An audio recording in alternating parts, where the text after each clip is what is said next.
got a legend on the phone tonight. Yes, sir. Part of a legendary group, mid-'90s to late '90s, was killing them. I feel they're super underrated, super unsung.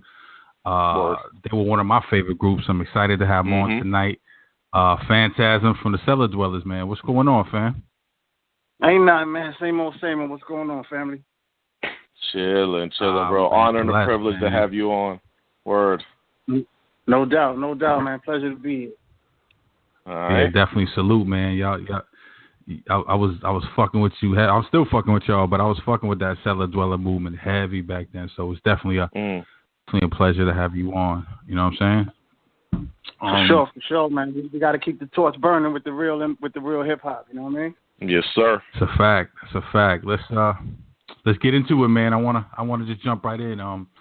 Listen, I was digging a little bit deep, and I know you're from Brooklyn and everything, but the Flatbush area.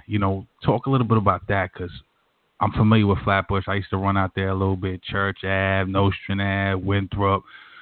Flatbush Ave. It's like a melting pot. Jamaicans, Trinidadian, Haitians, Caribbeans, like crazy, mixed with, the American black people.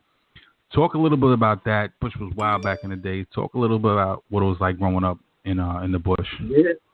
Yeah, for sure, man. Like you said, it's crazy because Flatbush is like the soaking pot for all the Caribbean island people. You know what I'm saying? So we had our Bed-Stuy niggas in our Brownsville just to straight up, yo, my nigga. But then you got to mix in, you got to mix in the Jamaicans with the Haitians and then the Trinidadians.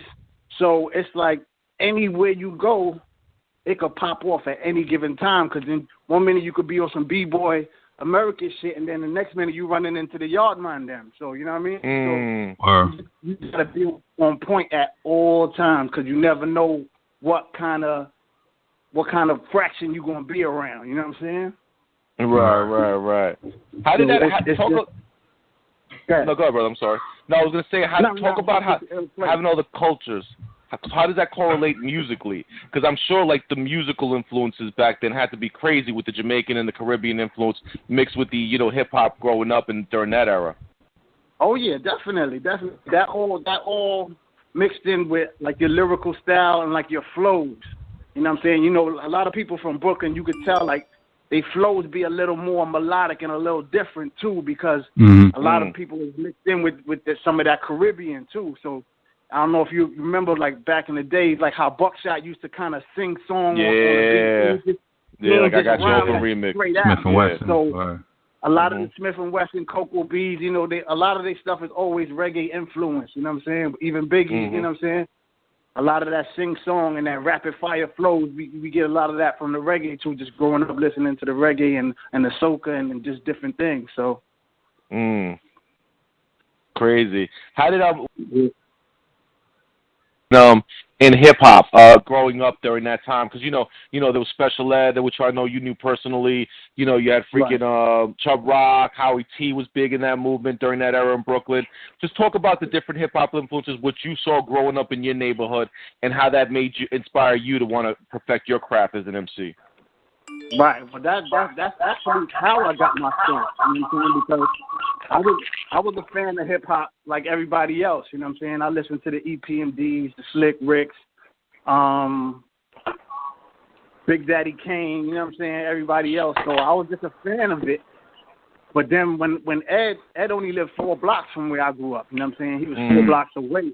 So when he started coming around saying he was going to make a record, and actually physically seeing him and knowing him and going to school with him and everything, once he got in, I was like, oh, okay, I could definitely do it. So my introduction was more or less like he could do it, I could do it, because just seeing Rakim and them on TV is one thing. They already stars, but when you see somebody you could actually touch and talk to and know personally make it, it just gives you that much more motivation. Like, oh, if he could do it, I could do it. And then Rampage was also around the corner too, so he kept saying, for the longest too, I'm coming out with a record next. I'm coming next. So I was like, all right, well, this is what I need to be doing. And if they're gonna be making it, then I need to make it too. Were you in the I Got It Made joint? Because that shit looked lit back then by the library down there in Tilden and all that shit. Were you was in that video? Yeah, he definitely let us know he was shooting, but I wasn't around that day when they actually shot the video. But he definitely let everybody around the way know he was shooting the video. So to come through. That's crazy. As far as special ed, you talk about him influencing you, and your MC, your writing. Did he ever like physically try to help you, like walk you into any labels, shop your demo, anything of that nature? Nah, Ed was. I don't want to say he was selfish, but he was keep it on more or less like he was more or less like I got it, you know what I mean, and I had to work hard for it, so y'all got to get it on your own, like, you know what I mean? Okay. So a lot of people always say, Ed is this, Ed is that. He never showed me no real malice, but just knowing other people who dealt with him, whatever, it was more or less along them terms. Right. Talk a little bit about the relationship with Rampage, 'cause